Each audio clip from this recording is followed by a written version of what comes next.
Salut tout le monde, bienvenue à ce 22e vidéo sur le jeu I, Napoleon qui sera bientôt publié par GMT Games. Dans ce vidéo, il n'y a aucun nuage à l'horizon. Alors nous avons l'intention encore une fois de faire un doublé, de jouer 2 ans, 1813 et 1814. Pas l'intention d'aller en guerre contre personne non plus. Fait qu'on avance le marqueur d'année. On remet ça à 1. Et là, il faut commencer à swatcher, ben, dans le fond, être attentif, je devrais dire. Parce qu'il commence à y avoir des cartes là où, bon, par exemple, Berthier s'en va en 1815, pas tout de suite, là. Mais 1813, 14, 15, commence à avoir des cartes qui décrissent, là. Fait qu'il faut faire attention quand on va piger des cartes. Je dis ça quasiment pour me le rappeler à moi-même. Fais attention, Marco, quand tu vas piger des cartes, puis check dans le coin, en bas à droite. L'autre chose, il faut faire attention, bon, c'est que cette madame-là qu'on a oubliée au dernier tour, Madame de Staël, pas que ça va faire une différence, là, mais elle me fait perdre un point de politique quand on arrive à la phase de politique domestique. Puis ça, honnêtement, je trouve ça en décor.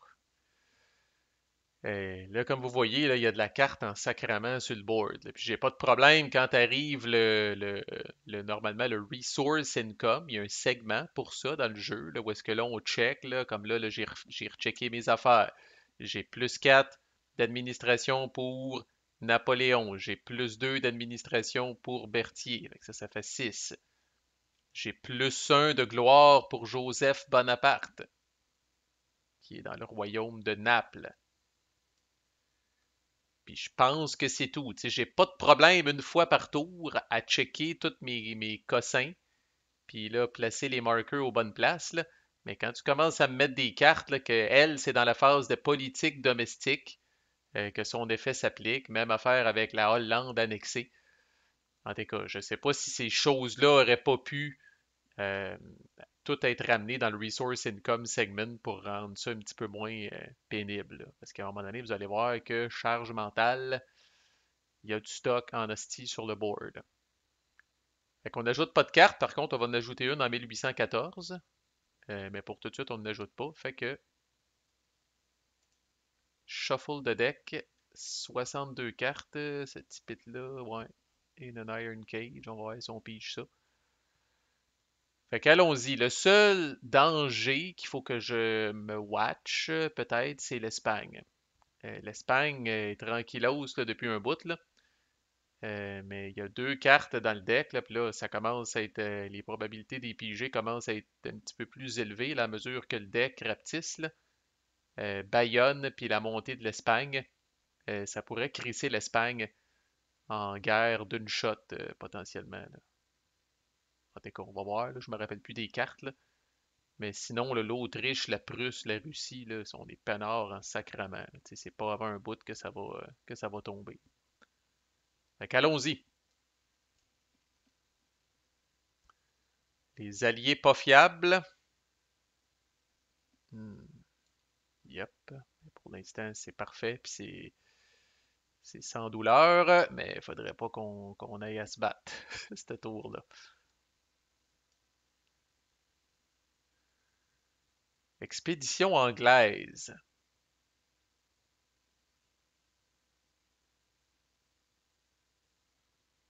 Quel va être le potentiel d'aller chercher de la gloire là? Et les remove from the game juste si la Grande-Bretagne a été conquise, c'est ce qui n'est pas le cas. Lui, il n'a pas d'impact là-dessus. John Moore n'a pas d'impact là-dessus. OK. Il doit immédiatement résoudre une expédition avec seulement des commandants indépendants. Je roule le dé, 1 à 4, un échec. Moyen de diplôme, moins 5 de gloire. Moyen de politique, 5 à 10, quand même succès, plus 10 de gloire. Colis. La carte est défaussée, si elle peut revenir. C'est comme juste une petite saucette en Angleterre. Fait qu'on va aller voir qu'est-ce qu'on a comme commandant indépendant. Je rappelle que c'est écrit comme en italique, troisième ligne dans le cas de Lannes, là. Lui, c'est un commandant indépendant. Lui, ça n'est pas un. Lui, ça n'est pas un. Lui, ça n'est un. Lui, non. Lui, oui. Lui, oui. Puis lui, oui. Fait que vous autres, vous pouvez retourner vous asseoir. Fait que c'est certain, ceux qui utilisent de l'administration, c'est pas très coûteux. Là, on en a 6, puis on a rien que ça à faire. Là. Il y en a quand même, ceci dit, Juno est removed from the game si jamais on pogne un échec lors d'une expédition. Quand même un peu triste.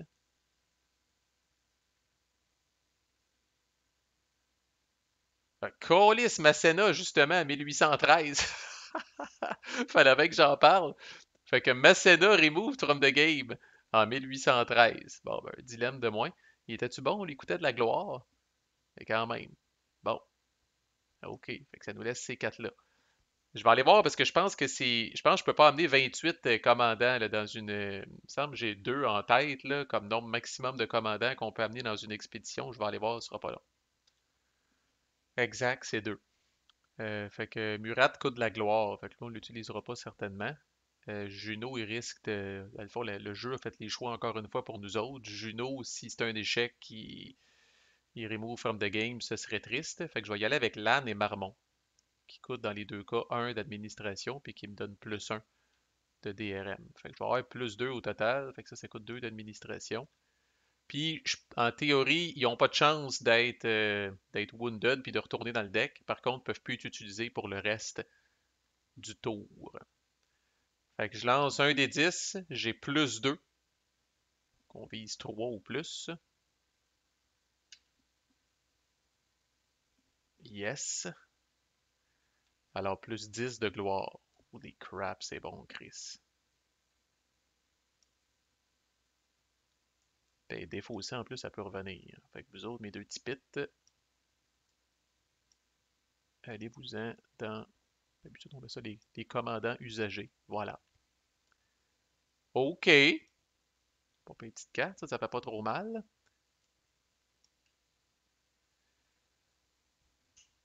Baleine. What the fuck?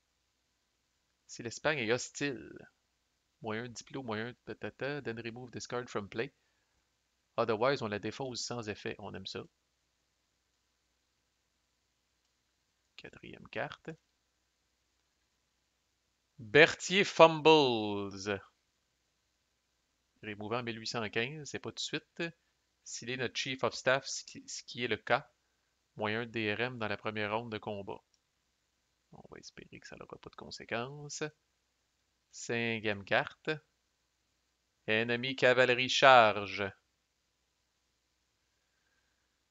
Et même principe, un bad campaign modifier. Vivement la fin de cette année avant qu'une chenoute nous tombe dessus. Ça se finit sur un 1. Nope. Est-il chanceux? On verra bien. Campaign modifier. Ça se finit sur un 1 ou 2. Oh. Titres impériaux. Ah, c'est que c'est ridicule. Je peux immédiatement le jouer pour l'effet ou le placer dans la case de la France pour le jouer plus tard. Moins un A pour plus un P. Je sais pas si c'est ma game qui est particulière, mais comme je dis, moi, les points de politique, j'en ai rien à foutre. Mais d'un autre côté, les points d'administration, je les perds à la fin du tour. Fait qu'on va le faire. Puis en plus, la carte est défaussée, fait qu'elle peut revenir. Puis c'est ce qu'on veut parce que c'est pas une carte nuisible. Ça se finit sur un 1 à 3. Je l'ai bien brassé. OK. Le tour se termine. Pas pire, pas pire. Il n'y a pas de campagne. Fait que toutes nos campaign modifiers retournent. Il va y avoir un jet un petit peu plus important que les autres. Dans le diplo, c'est l'Autriche. Parce que l'Autriche, on n'a plus de cartes pour qu'ils se tiennent tranquilles.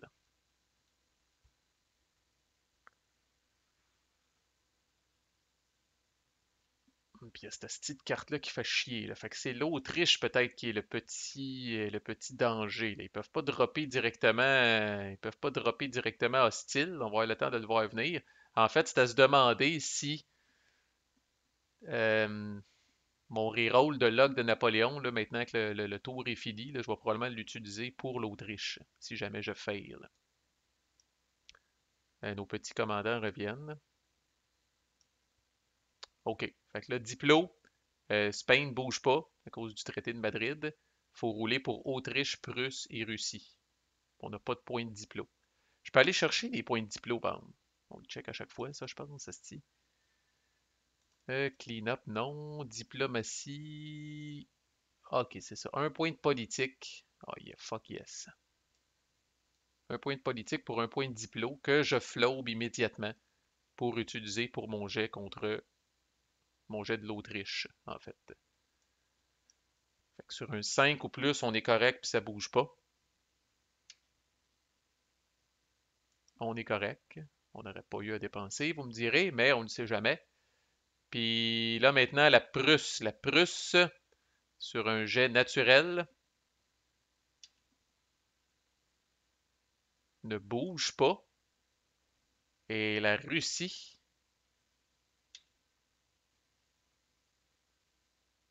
elle... Non, elle descend pas en fait. C'est qu'on se débarrasse du traité de Smolensk. Le petit texte en bas, on enlève cette carte-là du jeu au lieu de shifter la Russie après un rôle de diplomatie. De toute façon, la Russie comme telle, tout seule, elle peut plus rien colisser. Elle va se joindre uniquement à une guerre avec un ami. Fait que, je prends-tu mon marqueur de lock pour ça? Le tour est fini, il se rabaisse. Ouais, je pense que je vais prendre mon marqueur de lock pour ça. Essayer de garder la Russie dans mes bonnes grâces. Voyons voir.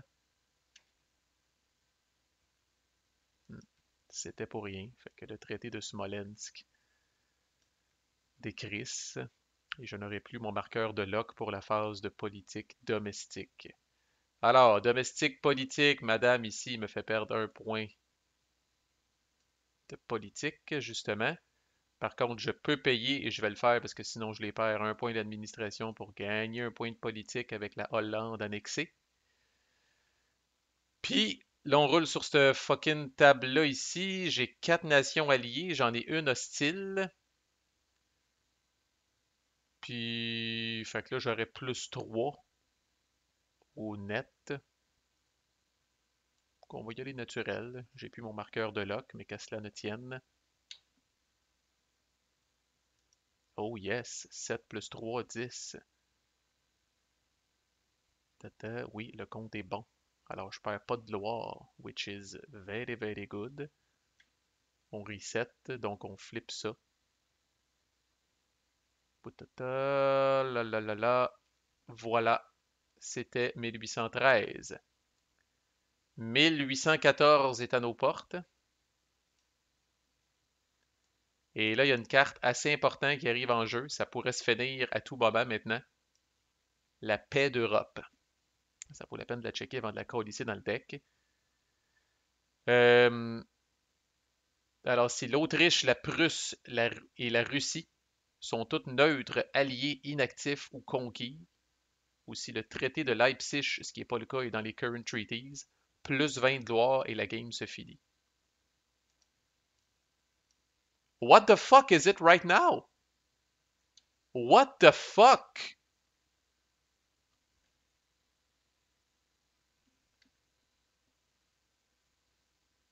Jesus fucking Christ.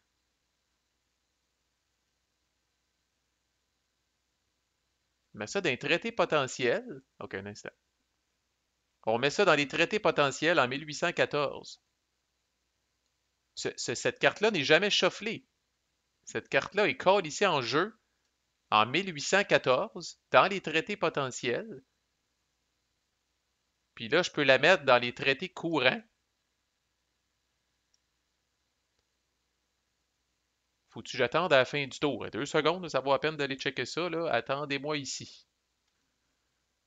OK. Euh, les traités potentiels, c'est ici. Ça, c'est les traités courants. La grande majorité des traités potentiels vont avoir un trigger d'effet quand vous avez une victoire dans une campagne, comme on a vu déjà une couple de fois dans notre game. C'est le cas de, comme je disais, pas mal 90% des traités. Celui-là, Son trigger d'effect, c'est qu'on le met dans les traités courants.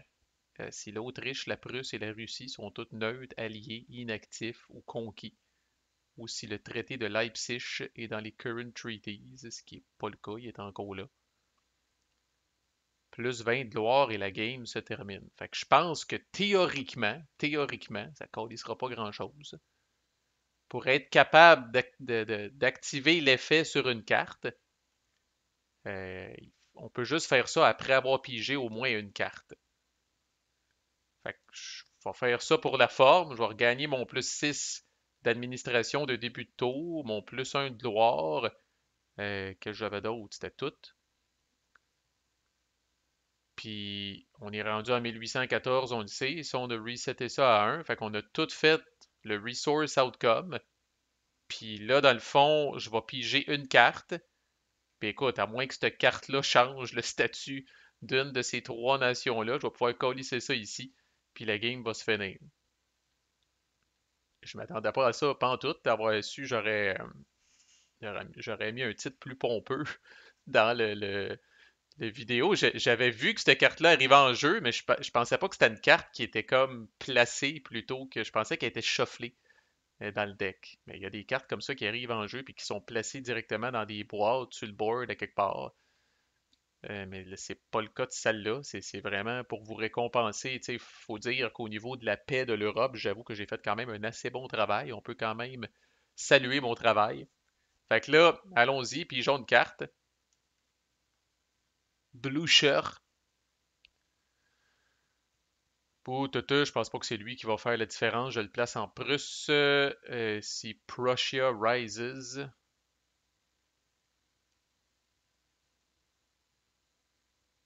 Et où Prussia ici, je pense. Si Prussia Rises est en jeu, c'est pas le cas. Moins 2 DRM. Fait que là, officiellement, je place ce bonhomme-là en jeu. Là, je peux activer les cartes qui peuvent être activées. Comme c'est là, par exemple, que je pourrais exiler Madame de Staël puis faire d'autres cochonneries. Fait que là, je décide de mettre ça en jeu. Ici, plus 20 de gloire et la game se termine. Puis, quel est l'outcome, me direz-vous? Je l'ai ouvert, je pense, ici. Il y a un petit tableau ici, là, pour dire qu'est-ce qui se passe. Là, je vais zoomer un petit peu. Petit tableau ici pour dire qu'est-ce qui se passe, là, dépend de toutes les façons finalement que vous pouvez, que la game peut se finir. Euh, Puis là, ici, on a la paix d'Europe, carte 209. Termine la partie. L'outcome, officiellement, le nom de l'outcome, c'est que je suis empereur d'Europe. Puis là, on peut aller voir les détails de tout ça. Là. Il n'y a pas grand-chose. Attendez-vous pas que je vous raconte un épique d'à peu près 15 minutes. Là. Euh, Si Napoléon meurt sur le trône en ayant atteint la paix d'Europe, il est reconnu comme le plus grand ruler depuis Auguste. Et il altère de façon permanente euh, le cours de l'histoire de l'Europe et du monde au complet. Fait que ça, c'est disons, l'outcome de ma game, le résultat de ma game, si on veut. Il y a deux façons que j'aurais pu faire mieux pour ceux qui se posent la question. Si j'avais un héritier légitime, c'est pas le cas, j'ai deux bâtards, je crois. Si j'avais eu un héritier légitime, ben là, peu importe que vous finissiez empereur de France ou empereur d'Europe, là, qui est comme deux dénouements alternatifs, là. Là, évidemment, avec un héritier légitime, ben là, ça devient une dynastie là, qui mène la France et peut-être même l'Europe pendant des décennies. Peut-être même encore à ce jour, sait-on jamais. Alors moi, j'aurais pas ça, fait que je vais vivre une vie potentiellement longue et heureuse comme empereur d'Europe, mais malheureusement, à cause de mes petits problèmes peut-être matrimoniaux, pas d'héritier clair pour me succéder. Peut-être qu'un bâtard va réussir à se faufiler, mais tu sais, genre le futur de ma lignée est un petit peu remis en cause avec cette patente-là. Puis l'autre chose que je n'ai pas réussi à atteindre, mais ça a passé proche en tabarnak, là, j'en avais parlé, je pense, quasiment au tout début, là, mais je n'ai pas atteint les limites de la gloire, qui est officiellement 100. Ok? Je suis proche en tabarnak, j'avais 92. Puis plusieurs personnes, d'après moi, à terme, vont dire que ça aussi, c'est officiellement peut-être la mesure. C'est les points de victoire, ça. C'est ce que le jeu a le plus proche de points de victoire. Fait qu'on peut dire que j'ai terminé empereur d'Europe, pas d'héritier légitime, avec 92 de gloire.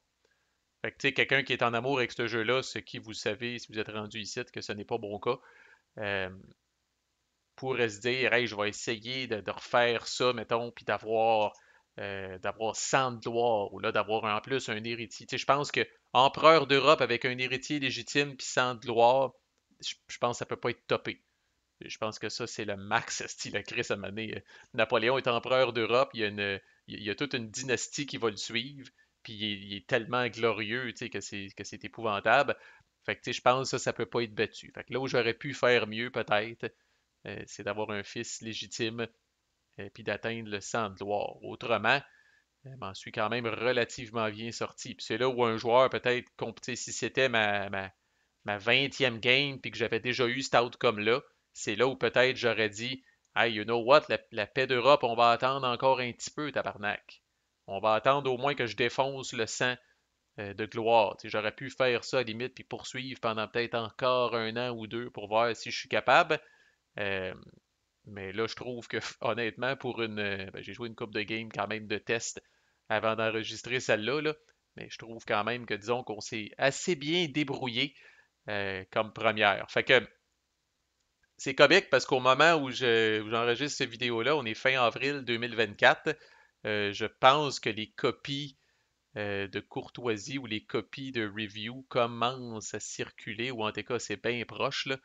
On est peut-être à un mois ou deux là, du shipping du jeu, selon moi, là. Fait que, tu sais, c'est quand même assez timely. Puis si ça fait comme Mr. President, cette playlist-là va regagner en popularité quand le jeu va commencer à être distribué, puis quand les gens vont commencer à se le procurer. Fait que je suis quand même assez fier de mon playthrough. Comme d'habitude, je pense qu'il n'y a vraiment, vraiment pas eu beaucoup d'erreurs. J'ai été quand même pas mal sharp sur les règles, malgré les 56 000 affaires là, qui traînassent sur le board. Fait que c'est pas pour tout le monde. C'est un jeu hautement narratif, là, avec un ratio vraiment, je vais dire débalancé. C'est pas nécessairement négatif, mais débalancé envers le narratif plutôt qu'envers le gameplay. Euh, sur toute la durée de mon playthrough, là, on peut compter quasiment ses doigts d'une main les décisions significatives que j'ai prises, là. Il y a bien des affaires bien des décisions que j'aurais prises qu'un chimpanzé entraîné aurait pu faire à ma place, là. Fait que voilà, My God, ça met un terme à cette playlist fucking épique. Fait que si vous avez aimé le traitement qui a été fait de ce jeu, il y a plein d'autres playlists, quoique la majorité plus courte, qui se trouvent sur la chaîne. Merci, à plus.